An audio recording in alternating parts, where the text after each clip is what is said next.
राजधानी के वैशाली नगर थाना इलाके में एक नेपाली नौकर दंपति ने अपने दो अन्य साथियों के साथ मिलकर लूट की वारदात को अंजाम दिया, जिसको काम पर 10 दिन पहले ही रखा गया था। लेकिन नौकरों का पुलिस वेरिफिकेशन भी पीड़ित परिवार की ओर से नहीं कराया गया था और अब लूट की वारदात के बाद आरोपी फरार है। आपको दिखाते एक रिपोर्ट।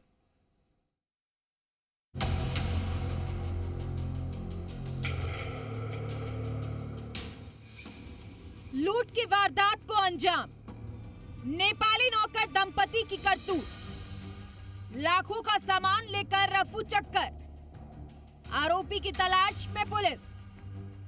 राजधानी के वैशाली नगर थाने इलाके में एक नेपाली नौकर दंपति ने अपने दो अन्य साथियों के साथ मिलकर लूट की वारदात को अंजाम दिया और लाखों का सामान लेकर रफू चक्कर हो गया। आनंद नगर स्थित मकान में लूट की वारदात हुई। नेपाली दंपति नौकरों ने दो युवकों को बुलाया। इसके बाद नेपाली दंपति नौकरों ने चाय में नशीला पदार्थ मिलाकर पिलाया। इसके बाद कांग्रेस नेता की मां और पत्नी दोनों बेहोश हो गई। आरोपी दंपति ने अपने दो अन्य साथियों के साथ मिलकर घर से लाखों के जेवरात, नकदी और अन्य कीमती सामान लूट लिया। आपको बता दें, लूटपाट की ये वारदात कांग्रेस नेता के घर हुई। उस वक्त घर में कांग्रेस नेता संदीप चौधरी की मां और पत्नी थी। वारदात की सूचना मिलने पर पुलिस के आला अधिकारी मौके पर पहुंचे। एडिशनल डीसीपी वेस्ट आलोक सिंघल ने लूट की वारदात के बारे में जानकारी दी। चूड़ियां जो माताजी ने पहन रखी थी वो चूड़ियां ले गए हैं, कान में पहन रखे थे वो ले गए हैं और कुछ सामान वो बता रहे हैं कि वो ज्वेलरी वगैरह का जो रखा था वो लेके गए हैं। बाकी क्या क्या लेके गए हैं ये तो परिजनों से एक बार पूरा क्लियर होने के बाद ही पता चलेगा।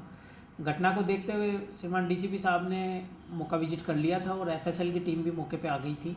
फिंगरप्रिंट और ये सब उठा रहे हैं और ज़िले से जो स्पेशल की टीम थी, डीएसटी की टीम है, सीसीटीवी कैमरा देखने वाले हैं, स्पेशल कांस्टेबल्स, उनको सबको लगा दिया गया है और घटना को पीछा कर रहे हैं कैमरा टू कैमरा देखकर। कांग्रेस नेता संदीप चौधरी ने जब घर वालों से संपर्क साधने की कोशिश की तो उधर से कोई जवाब नहीं मिला और बाद में पूरा माजरा समझ में आया, जिसके बाद दोनों पीड़ित महिलाओं को अस्पताल ले जाया गया।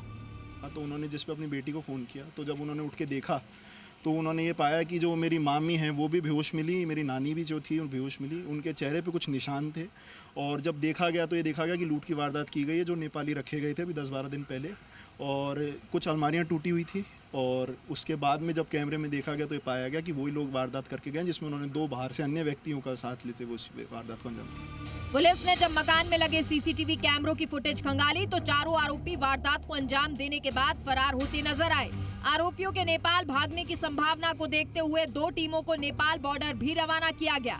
फिलहाल राजधानी जयपुर में नेपाली नौकरों द्वारा लूट की ये पहली वारदात नहीं है। इस साल पहले भी इस प्रकार की 3 से 4 वारदातें राजधानी जयपुर में हो चुकी हैं। सभी वारदातों में मकान मालिकों द्वारा नौकरों का पुलिस वेरिफिकेशन नहीं कराया गया। फिलहाल पुलिस आज वारदात को अंजाम देकर फरार हुए आरोपियों की तलाश में जुट गई है। जयपुर से संवाददाता विनय पंत की रिपोर्ट। राजधानी जयपुर में नेपाली गैंग द्वारा एक के बाद एक लूट की कई वारदातों को अंजाम दिया जा रहा है और हर वारदात में मकान मालिकों की एक छोटी सी लापरवाही उनको बड़ी भारी पड़ती है।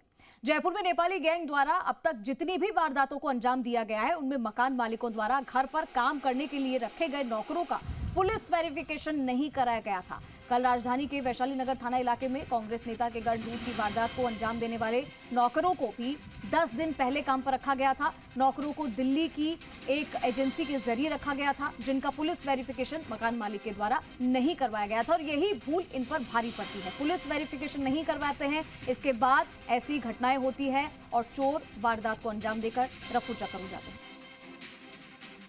भी सोर्स से आ रहा है, जिसके भी माध्यम से आ रहा है, व्यक्ति विश्वसनीय और उसका कभी ना कभी वेरिफिकेशन हुआ होना चाहिए। इसके बाद जब आप उसे अपने घर में काम पर रखते हैं तो अपने ज़िले में पुलिस को उसकी सूचना दें ताकि पुलिस उसको चेक कर सके कहीं ये कोई अनवेरीफाइड या कोई क्रिमिनल रिकॉर्ड का व्यक्ति तो नहीं है। साथ ही साथ जब आप बाहर के किसी अन्य जगह के आए हुए व्यक्ति को रखते हैं तो जिसके माध्यम से ले रहे हैं, जैसे कई बार पिछली घटना में भी नज़र आता है कि उन्होंने किसी एजेंसी के थ्रू उस व्यक्ति को रखा।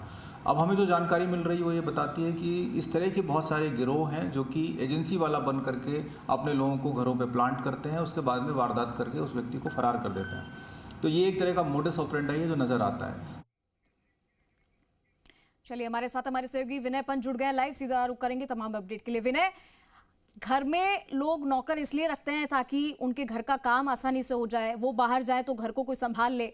लेकिन राजधानी जयपुर में बार बार इस तरीके की घटनाएं हो रही हैं कि चोरी करने वाले उनके घर के नौकर ही निकलते हैं। 2 घटनाएं हो गई और शायद इससे पहले भी ऐसी घटनाएं हुई होंगी। एक तो कांग्रेस के नेता के घर में लूट हुई और दूसरा भी एक दंपति के घर में वैशाली में भी एक लूट हुई है।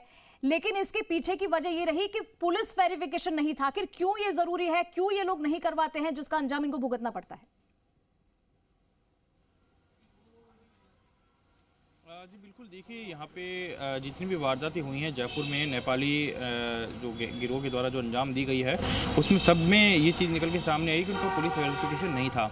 कल भी जो वैशाली नगर में कांग्रेस नेता संदीप चौधरी के घर पर जो वारदात हुई, उसमें भी 10 दिन पहले ही जो ये नेपाली दंपति हैं, इनको एक दिल्ली की एजेंसी के जरिए रखा गया था और इनका पुलिस वेरिफिकेशन नहीं कराया गया था, जिन्होंने इस पूरी वारदात को अपने 2 अन्य साथियों के साथ मिलकर अंजाम दिया।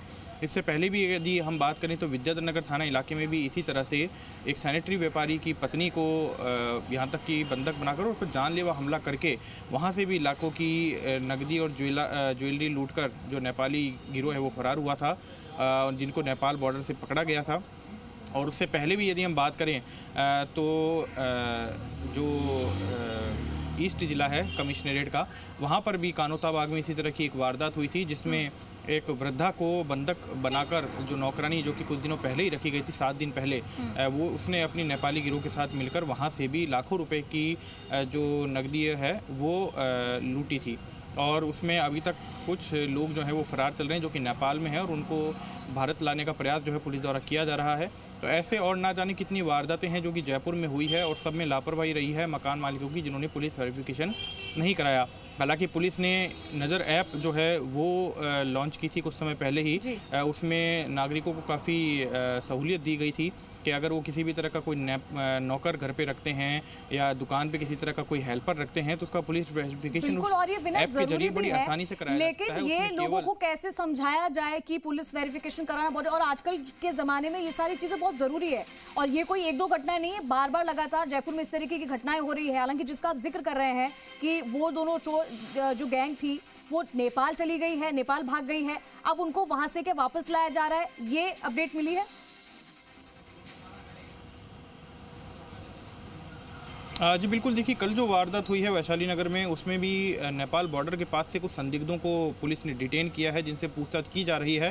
हालांकि अभी भी उसमें कुछ लोग फरार चल रहे हैं, उनके नेपाल भागने की भी संभावना है। और पुलिस जब भी इस तरह की वारदात होती है तो पुलिस सबसे पहले कुछ टीमों को नेपाल बॉर्डर की ओर रवाना करती है, ताकि अगर वहाँ से ये गिरोह भागने का प्रयास करें तो उन तक पहुँचा जा सके। और कल जो वारदात हुई उसमें भी नेपाल बॉर्डर से ही कुछ संदिग्धों को डिटेन किया गया, जिनसे पूछताछ की जा रही है। लेकिन सबसे बड़ी बात यह है कि यहाँ पर जो लोग पुलिस वेरिफिकेशन नहीं कराते हैं, फिर उनके साथ वारदात होती है, तो उनकी भी जिम्मेदारी बनती है कि वो वेरिफिकेशन कराएं। और उनकी जो लापरवाही है, उस लापरवाही को भी पुलिस जो है वो सख्ती के साथ ले रही है। पुलिस के अधिकारियों का कहना है कि जो लोग वेरिफिकेशन नहीं कराते, नौकरों का, हेल्परों का, उनके खिलाफ भी बहुत जरूरी है। और हम भी आपको यही कहेंगे कि अगर आप कभी भी नौकर रखते हैं तो उसका पुलिस वेरिफिकेशन, उसकी आईडी, तमाम चीज अपने पास रखिए, ताकि ऐसी घटना अगर होती भी है तो उसको जल्द पकड़ा जाए। बहुत शुक्रिया विनय आपका तमाम जानकारी के लिए।